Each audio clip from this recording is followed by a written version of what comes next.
नमस्कार दोस्तों, मैं हूँ आपका कुणाल। स्वागत है हमारे इस नए चैनल फार्मा पाठशाला में। पिछले लेक्चर में हमने आईडीई के बारे में सीखा था। आज हम पाइथन के सबसे लोकप्रिय आईडीई सीखेंगे जिसका नाम है Jupyter notebook.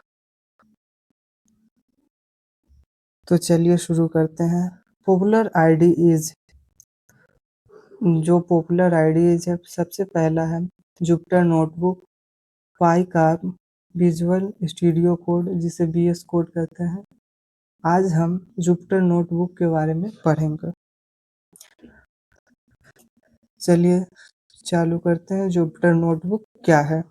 Jupyter notebook is an open source web based IDE used for interactive programming, data analysis, scientific computing and machine learning। दोस्तों, इन डिफिनीशन में कई नए शब्द हैं। आइए इन्हें एक एक करके समझते हैं। जुपिटर नोटबुक एक वेब जुपिटर नोटबुक एक open source web based IDE है। इसका उपयोग interactive programming, data analysis, scientific computing and machine learning के लिए किया जाता है। अब इन सभी शब्दों का मतलब समझते हैं। पहला, ओपन सोर्स। ओपन सोर्स का मतलब है कि इस सॉफ्टवेयर का सोर्स कोड सभी लोगों के लिए उपलब्ध होता है। कोई भी प्रोग्रामर इसे सुधार कर सकता है और नई फीचर जोड़ सकता है। इसी कारण जुपिटर नोटबुक लगातार बेहतर होता जा रहा है और सबसे अच्छी बात यह है कि यह बिल्कुल फ्री है। दूसरा शब्द है web based IDE। Web based का मतलब यह नहीं है कि इसे चलाने के लिए हमेशा इंटरनेट चाहिए। इसका मतलब है कि जुपिटर नोटबुक ब्राउज़र में ही खुलता है। जब आप इसे स्टार्ट करेंगे तो यह क्रोम, एज या फायरफॉक्स जैसे ब्राउज़र में ओपन होता है, लेकिन प्रोग्राम आपके कंप्यूटर पे ही रन होता है। अब चलिए, it allows user to write code in a small section called cells, making it easy to test and understand programs step by step। Notebook एलम जुपिटर नोटबुक की सबसे बड़ी खासियत थी सेल्स। सेल्स का मतलब होता है कि प्रोग्राम का छोटा भाग। आपका पूरा प्रोग्राम एक साथ लिखने की बजाय छोटे छोटे हिस्से यानी स्मॉल सेक्शंस आपका पूरा प्रोग्राम एक साथ लिखने के बजाय छोटे छोटे हिस्से में लिख सकते हैं। हर सेल को अलग अलग रन कर सकते हैं।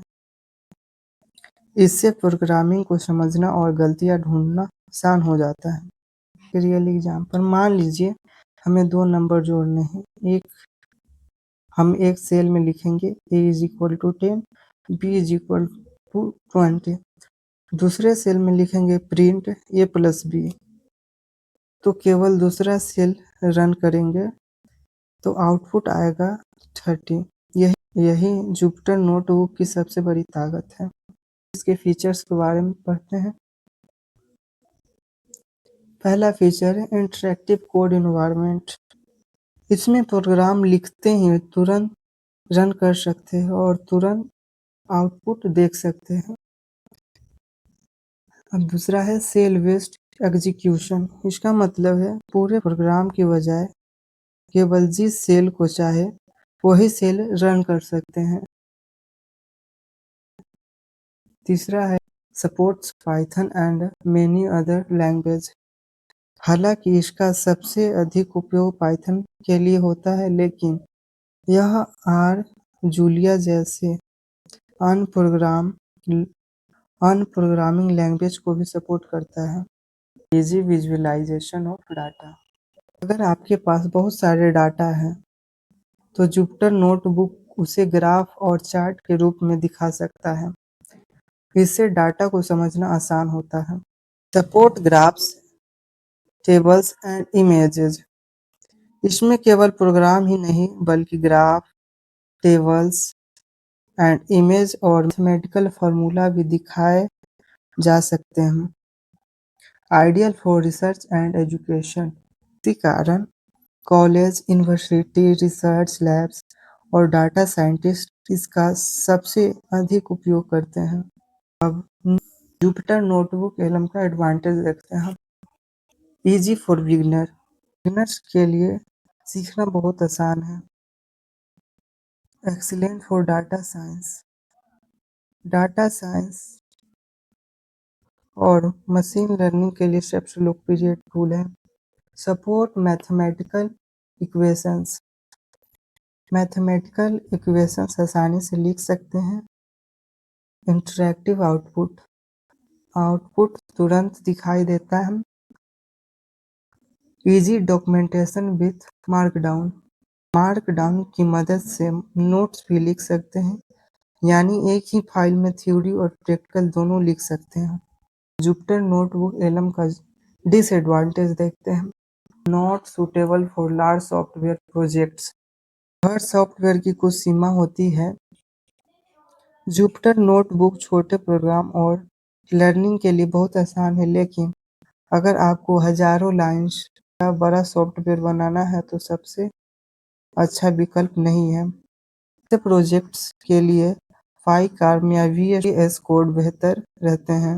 Limited project management. इसमें सीमित प्रोजेक्ट मैनेज कर पाएंगे। जुपिटर नोटबुक एलएम का एप्लीकेशन देखते हैं। एप्लीकेशन यानी यूज। इसका यूज क्या है? Data science, machine learning, artificial intelligence, research project, pharmaceutical data analysis, bio informatics. अगर आप बी फार्मा स्टूडेंट हैं तो भविष्य में medicine, data analysis, drug research and clinical data analysis जैसे क्षेत्र में जुपिटर नोटबुक एलएम बहुत उपयोगी साबित होगा। तो आज हमने सीखा जुपिटर नोटबुक एलएम क्या है, ओपन सोर्स का अर्थ क्या है, ID based ID web based ID क्या होता है, सेल क्या होता है, जुपिटर नोटबुक के फीचर्स, एडवांटेज, डिसएडवांटेज, एप्लीकेशंस। दोस्तों अब आपको जुपिटर नोटबुक की पूरी जानकारी मिल गई है। अगले पार्ट में हम पाइकार्न और विजुअल स्टूडियो कोड, जिसे वीएस कोड के बाद कहते हैं। अगले लेक्चर में हम पाइकार्न और विजुअल स्टूडियो कोड के बारे में विस्तार से पढ़ेंगे